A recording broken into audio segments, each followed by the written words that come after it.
কোনো সাধারণ শিক্ষার্থী কোনোভাবে যেন হয়রানির শিকার না হয়, এটি কিন্তু আমরা দায়িত্বহীনভাবে বলেছি। এবং পুলিশ প্রশাসনকেও আমি এখান থেকে বলতে চাই, তাদের সাথে আলাপ হয়েছে, যে সকল শিক্ষার্থীরা আন্দোলনে ছিল, স্লোগান দিয়েছে, পানি ডিস্ট্রিবিউট করেছে, তাদেরকেও যেন কোনোভাবে হ্যারাস করা না হয়, তাদের পরিবারের কোনো সদস্য যাতে কোনোভাবে নাজেহাল না হন। কারণ সকল শিক্ষার্থী এবং তাদের যে আন্দোলনের সাথে সম্পৃক্ত যারা, তাদের যে আবেগ অনুভূতি, সেগুলোকে আমরা শ্রদ্ধা করি, সেগুলোর সাথে আমাদের পুরো সমবেদনা এবং সমর্থন আছে। কিন্তু তাদের এই যে আবেগকে পুঁজি করে যারা ধ্বংসযজ্ঞ চালাচ্ছে, এটা তো আজকে পরিষ্কার। শিক্ষার্থীরা তারাই তো বলছেন যে এই ধরনের ধ্বংসযজ্ঞের সাথে তাদের কোনো সম্পর্ক নেই। জেল ব্রেক কি করতে পারে শিক্ষার্থীরা? জেলে ঢুকে জঙ্গিদের আনার এই বিষয় তো শিক্ষার্থীদের কাজ হতে পারে না।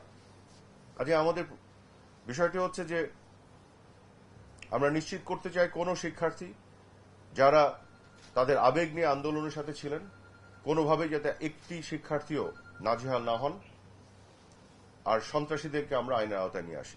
খামেরা তো দাগ হয় কিভাবে? এই যে ভাবি, দাগও যাবে রাগও যাবে, নিন চাকা সুপার হোয়াইট। আজকেও যারা আবেগ নিয়ে রাস্তায় নামছেন, অনেকেই গণসঙ্গীত গাচ্ছেন, স্লোগান দিচ্ছেন, তাদের এই আবেগের সাথেও আমরা শ্রদ্ধা করি, শ্রদ্ধা জানাই। কিন্তু একই সাথে অনুরোধ করতে চাই, আপনারা এই আবেগটা যেটা আপনারা রাস্তার মধ্যে নিয়ে যাচ্ছেন, এখানে আপনারা একটু খেয়াল করবেন। এখানে কিন্তু ইতিমধ্যেই আমরা দেখেছি এর অপব্যবহার সন্ত্রাসী এবং তৃতীয় পক্ষ দ্বারা। আবার তারা যদি এটাকে সুযোগ নেয়, আবার যদি একটা হতাহতের সংঘাতের অবস্থা তৈরি করে, তার দায় কে নেবে?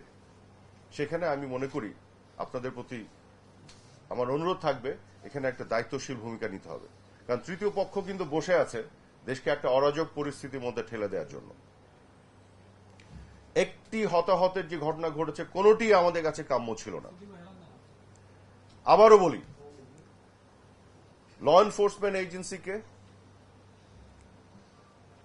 যারা পুলিশ, র্যাব, বিজিপি এবং অন্যান্য যারা আছেন, কাউকেই গুলি করার কোনো পারমিশন ছিল না। সংবিধান এবং আইনের অধীনে তাদের কাজ করতে হয়েছে। তাই বলে আমি এটাও অস্বীকার করছি না যে ক্ষেত্র বিশেষে কেউ কেউ আইন ভাঙেননি অন দ্য গ্রাউন্ডে। আমরা এটা তদন্ত করে তাদেরকেও বিচারের আওতায় আনব। পুরো পৃথিবীতে এই ধরনের ঘটনা ঘটে, আমেরিকাতে ঘটেছে, আপনারা দেখেছেন। অনেক সময় ল এনফোর্সমেন্ট এজেন্সি অনেকে আইন ভেঙে ফেলে। এটা তো সরকার থেকে তাদেরকে আইন ভাঙার নির্দেশ দেওয়া হয় না, কিন্তু তারা এই ঘটনা ঘটিয়ে ফেলে। আমাদের দায়িত্ব হলো, যারা আইন ভেঙেছে, যারাই অন্যায় করেছে, তাদেরকেই আমরা, সে যেই হোক, তাদেরকে আমরা তদন্ত করে বিচারের মুখোমুখি করব।